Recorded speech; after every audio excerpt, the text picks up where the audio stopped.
Hello दोस्तों, हमारी इस नई वीडियो में आपका स्वागत है। हमारी यूपीएससी की ईपीएफओ स्पेशल की ये दूसरी वीडियो है। इसमें हम आपको बताएंगे इंडस्ट्रियल डिस्प्यूट एक्ट 2010 के बारे में। ये इंडस्ट्रियल डिस्प्यूट एक्ट 1947, इसकी वीडियो हमने ऑलरेडी बना दी है। आप ये इसका थंबनेल है इस वीडियो का। आपने अगर नहीं देखा होगा तो हम इसका लिंक भी डिस्क्रिप्शन में डाल देंगे। नहीं तो यहाँ पे ऊपर की तरफ आप देखिए, आपको ये लिंक यहाँ दिख रहा होगा। इस एरिया में आपको लिंक दिख रहा होगा। इस पे जाके भी आप क्लिक करके इस वीडियो को देख सकते हैं। हम डिस्क्रिप्शन में भी इस लिंक को डाल देंगे। और ये इस 1947 में इंडस्ट्रियल डिस्प्यूट एक्ट में हमने पूरा डिटेल उस पर वीडियो बनाया हुआ था, उसको देखिएगा। बहुत ज्यादा चेंजेस नहीं हुए थे, लेकिन बाद में एक नया बिल पास हुआ था 2010 में, जिस पर हम अभी वीडियो बना रहे हैं ये। और इसमें आपको ये पता चलेगा पूरा कि क्या क्या चेंजेस हुए थे। बहुत माइनर चेंजेस हुए थे, वीडियो ज्यादा लंबी नहीं होने वाली है, तो हम आपको वो इस चेंजेस के बारे में बताते हैं। और इन दोनों वीडियो को आप एक साथ देखिएगा, जिससे कि आप अच्छी तरीके से चीजों को समझ पाए। तो चलिए फ्रेंड्स, शुरू करते हैं। अगर चैनल सब्सक्राइब नहीं किया तो कर लीजिएगा। श्योर हो जाइएगा कि आपको ये सब्सक्राइब जिस तरह हमारे स्क्रीन पे दिख रहा है वैसे आपको दिख रहा है कि नहीं। और साथ ही ये बेल आइकन को भी जरूर हिट कीजिए, जिससे हमारी वीडियो जब भी लोड हो तो आपको मिल जाए। वीडियो सेक्शन में जाके देखिएगा कि किस तरह के वीडियोस हम लोग ऑफर करते हैं यहाँ पे। और अगर कोई प्रोडक्ट ऑर्डर करना हो तो इस नंबर पे आप जा सकते हैं। और हमारे प्रोडक्ट की हम किस तरह के प्रोडक्ट सेल करते हैं ये इस लिंक पे जाके आप फेसबुक पे देख सकते हैं। चलिए फ्रेंड्स, शुरू करते हैं। देखिए, अमेंडमेंट के बारे में बताते हैं कि ये बिल जो अमेंड हुआ था इंडस्ट्रियल डिस्प्यूट एक्ट 1947 को अमेंड करके, यानी कि उसमें संशोधन करके बनाया गया था। अब इसमें क्या क्या संशोधन बताते हैं। देखिए, पहला संशोधन इसमें क्या हुआ कि देखिए, जो सुपरवाइजर होते थे, जो वर्कर होते थे, जो एम्प्लॉयड होते थे सुपरवाइजरी कैपेसिटी के तहत, यानी कि जो सुपरवाइजर होते हैं जिनका काम निगरानी करना होता था वो जो 1600 रुपए पर मंथ के पाते थे, उन्हें इस एक्ट से हटा दिया गया। और ये प्रीवियस सीलिंग लिमिट थी उनकी 1600 रुपए पर मंथ, बाद में इसको बढ़ा के 10,000 रुपए तक कर दिया गया था। तो एक चेंजेस ये हुआ है इस बिल में कि इसमें जो सुपरवाइजर थे उनको 1600 रुपए पर मंथ से जो सरकारी रेट था उसको बढ़ा के 10,000 रुपए कर दिया गया पर मंथ। और इसमें क्या चेंजेस हुए, ये बिल क्या करता है, जितने भी लिस्ट ऑफ इंस्टीट्यूशन थे, जो भी इंस्टीट्यूशन को अपने अंडर में लेता था ये, उसको बढ़ा दिया इसने। जैसे पब्लिक यूटिलिटी सर्विसेज थे तो उसको भी और बढ़ा के और कई प्राइवेट एंटिटीज को भी अपने अंडर में ले लिया। और इसमें जिसके लिए ये जो कि ये जितना मैक्सिमम जो थे डिस्प्यूट थे, ये इसका देख रेख होता था सेंट्रल गवर्नमेंट के द्वारा। इसका जो है सारा चीजें इसकी सॉल्व की जाती, तो कोई भी बिजनेस इंडस्ट्री में डिस्प्यूट हो।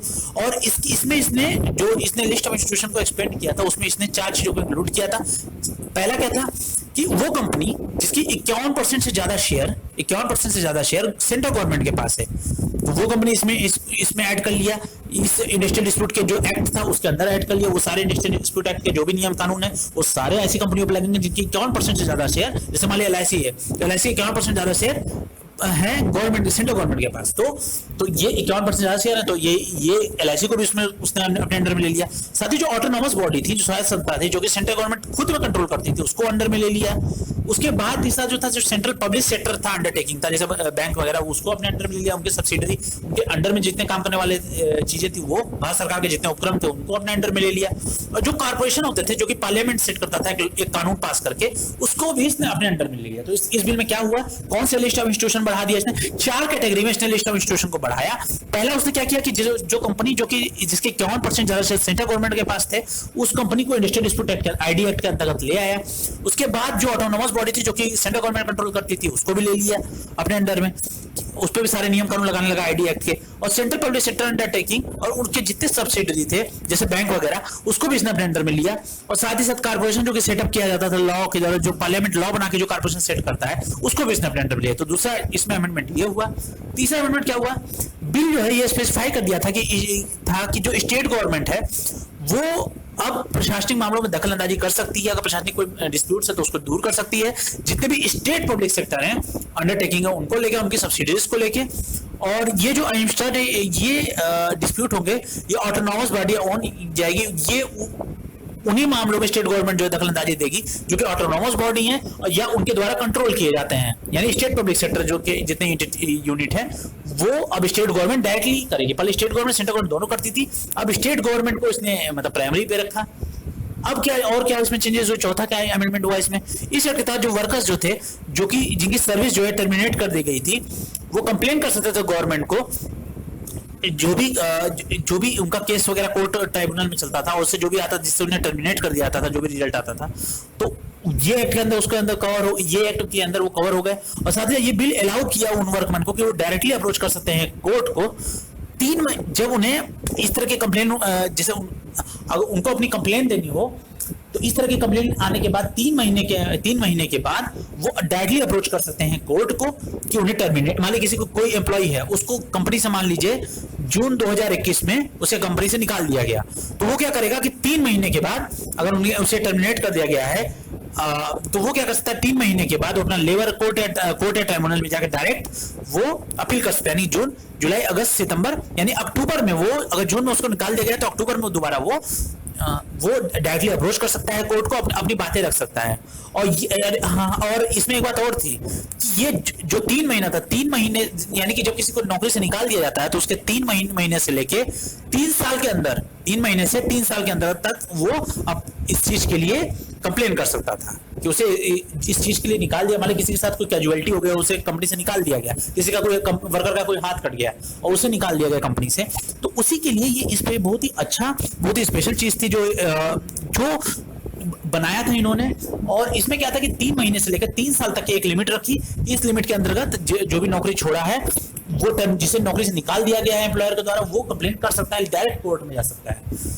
अब क्या था और क्या इसमें चेंजेस किए गए, ये बिल जो जितने इंडस्ट्रियल इस्टेब्लिशमेंट है उसमें जिसमें 20 वर्कर्स से ज्यादा हैं, वो जिस भी मतलब इंडस्ट्री में 20 वर्कर्स ज्यादा लोग काम कर रहे हैं उसमें एक इसने सजेस्ट किया कि एक ग्रीवेंस रिड्रेसल कमेटी बने। ग्रीवेंस रिड्रेसल कमेटी का मतलब क्या होता है, ग्रीवेंस का मतलब होता है कि अपनी शिकायत जो होती है इंसान की, तो वो एक उसको शिकायतों को दर्ज करने के लिए एक अंदर ही अंदर एक कमेटी बने, जिससे कि कोर्ट में जाके बहुत ही प्रोसेस ये लंबा ना खींचे। और कोर्ट में ऑलरेडी काफी केसेस पेंडिंग पड़े थे, तो ये एक अच्छा ऑफर था कि ग्रीवेंस रिड्रेसल कमेटी बने, जो कि जितने भी इंडिविजुअल वर्कमैन होते हैं, क्योंकि देखिए समस्या किसी एक ही को होती है और बहुत ही कम केसेस होते हैं जिसमें समस्या सबको आए। एम्प्लॉयर क्या करता है, ज्यादातर केसेस में किसी एक ही एम्प्लॉय को टर्मिनेट करता है, तो उस केस में वो डायरेक्ट ग्रीवेंस रिड्रेसल कमेटी में जाके अपनी बात रख के अपना काम कर सकता है। अब इस कमेटी का क्या नियम था, इस कमेटी में टोटल 6 मेंबर होंगे, जिसमें एम्प्लॉयर भी होंगे और वर्कमैन भी होंगे, और साथ ही साथ इसमें जितने पर्याप्त मात्रा में औरतों की जो सीट होती है, कोटा होता है, वो भी इसमें कंप्लीट होना चाहिए। और इसके साथ साथ जो इसके चेयरपर्सन होंगे वो अपॉइंट किए जाएंगे एम्प्लॉयर के द्वारा, या तो एम्प्लॉयर के द्वारा किए जाएंगे या ये किए जाएंगे जो वर्कमैन होते हैं। देखिए ये जो चेयरमैन, इसके जो ग्रीवेंस रिड्रेसल कमेटी के जो चेयरमैन बनेंगे ये एम्प्लॉयर के द्वारा बनेंगे, और ये जो एम्प्लॉय हैं उन्हीं के बीच में से ये निकाल के चुन के एक को बनाएंगे चेयरपर्सन। और जो भी मतलब चेयरपर्सन बनेगा वो डिसीजन पे पहुंच जाना, जब भी कोई मैटर उसके सामने है तो 45 दिनों के अंदर अंदर वो कोई भी निर्णय ले, मतलब कि 45 दिनों के अंदर किसी के मामले को सुलझा ले। और अगर वर्कमैन जो है वो चाहे, अगर जो मान लीजिए जो एम्प्लॉय है वो खुश नहीं है चेयरपर्सन के इस मतलब उस कमेटी में जो चेयरपर्सन होते हैं वो जो अपना फैसला सुनाते हैं, अगर वो बात से वो खुश नहीं है तो वो एम्प्लॉयर के अगेंस्ट भी जा सकता है, और उसके लिए उसे 1 महीने के अंदर अंदर रिस्पॉन्ड करना होगा, उसे 1 महीने के अंदर अंदर रिस्पॉन्ड करना होगा। यानी कि अगर किसी भी कंपनी में अगर 20 लोगों से ज्यादा काम कर रहे हैं तो उसमें क्या होगा कि कम से कम 6 मेंबर ऐसे हों, मतलब उसमें अगर किसी भी कंपनी में 20 लोगों से ज्यादा काम कर रहे हैं तो वहां पे एक ग्रीवेंस रिड्रेसल कमेटी बनेगी, जिससे कि कोई भी इंडिविजुअल वर्कमैन या कोई भी एम्प्लॉय उसको कोई दिक्कत हो तो उसकी सुनवाई हो सके, जिससे कोर्ट में जाकर उसे बहुत लंबा समय ना काटना पड़े। और इस कमेटी में टोटल 6 मेंबर होंगे, जिसमें एम्प्लॉयर भी होंगे, वर्कमैन भी होंगे, और साथ ही साथ उसमें वुमेन रिप्रेजेंटेशन भी जितना होना चाहिए, वुमेन का कोटा जितना होना चाहिए वो भी होगा। साथ ही साथ जो चेयरपर्सन होंगे अपॉइंट की जाएंगे एम्प्लॉयर के द्वारा, वर्कमैन के बीच में से हर साल अलग अलग चेयरपर्सन इसमें निकाले, उन्हीं वर्कमैन के बीच में से उनका एक चेयरपर्सन यानी उनका एक लीडर चुना जाएगा।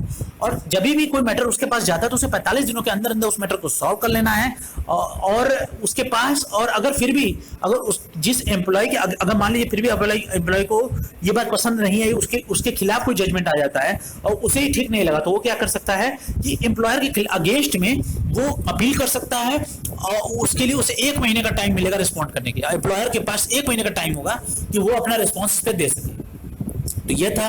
अगला क्या था इसमें चेंजेस हुए, छठा अमेंडमेंट में इसमें ये हुआ कि बिल क्या किया कि थोड़ा क्वालिफिकेशन जो थे, जिसमें जो कोर्ट और ट्राइब्यूनल के ऑफिसर्स थे उसकी जो क्वालिफिकेशन होते हैं उसको थोड़ा सा ये बढ़ा दिया। और अब जो इसने, जैसे पहले क्या होता था कि रीजनल कमिश्नर होते थे जो कि जिनका हेड जो होता था वो चीफ कमिश्नर होता था सेंट्रल गवर्नमेंट का, जो मिनिस्ट्री ऑफ लेबर से होता था।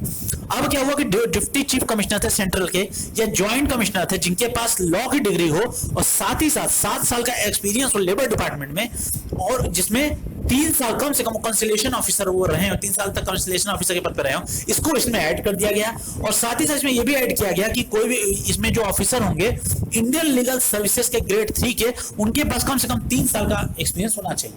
तो ये एक क्वालिफिकेशन को, जिसमें ऑफिसर्स आते थे उसको क्वालिफिकेशन को थोड़ा बढ़ा दिया। सातवां इसमें चेंजेस क्या हुआ कि देखिए, जब भी कोई निर्णय आ जाता था तो उसको मैंने आपको पिछले वीडियो में बताया था कि उसको अवार्ड कहा जाता था।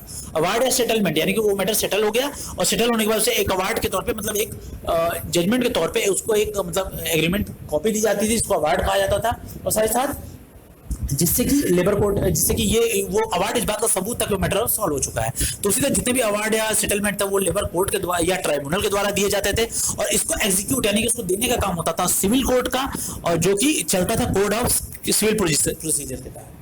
फ्रेंड्स, ये सारी ये 7 अमेंडमेंट्स जो मैंने आपको बता दिया, ये सारे किए गए थे। ये बहुत इंपॉर्टेंट अमेंडमेंट्स हैं, इसको आप एक बार देख लीजिए, 2 बार 3 बार वीडियो देखिएगा। हमारी वीडियो डिस्क्रिप्शन में जाके लिंक से आप इंडियन डिस्प्यूट एक्ट 1947 का वीडियो जो है इसको भी एक बार देख लीजिए, इस वीडियो को भी देख लीजिए, जो स्क्रीन पे आपको दिख रहा है 1947 के एक्ट को, जिससे कि आप ये समझ सकें अच्छे से। ईपीएफओ की स्पेशली बहुत अच्छी वीडियो है ये हमारी। साथ ही साथ इस नंबर पे जाके आप YT भी लिख देंगे तो हमारी कोई भी वीडियो लॉन्च होगी तो हम उसको उसके वीडियो का लिंक आपको भेज देंगे। साथ ही साथ अगर कोई प्रोडक्ट ऑर्डर करना तो आप यहाँ पे जा सकते हैं। आपके कोई सुझाव हो, कोई सजेशन हो, कोई कंप्लेन हो हमारे चैनल से रिलेटेड, तो आप यहाँ पे इस नंबर पे भी दे सकते हैं। साथ ही साथ फेसबुक हैंडल पे भी जाकर वहाँ पे मैसेंजर में हमें कंप्लेन दे सकते हैं, सुझाव दे सकते हैं, जो भी आपको ठीक लगता है आप वहाँ पे हमें मैसेज कर सकते हैं। साथ ही साथ हमें फॉलो भी कर सकते हैं। वहाँ पे सब्सक्राइब नहीं किए होंगे चैनल कर लीजिए, क्योंकि ऐसे इंफॉर्मेटिव वीडियो आपको मिलती रहती है हमारे चैनल के थ्रू।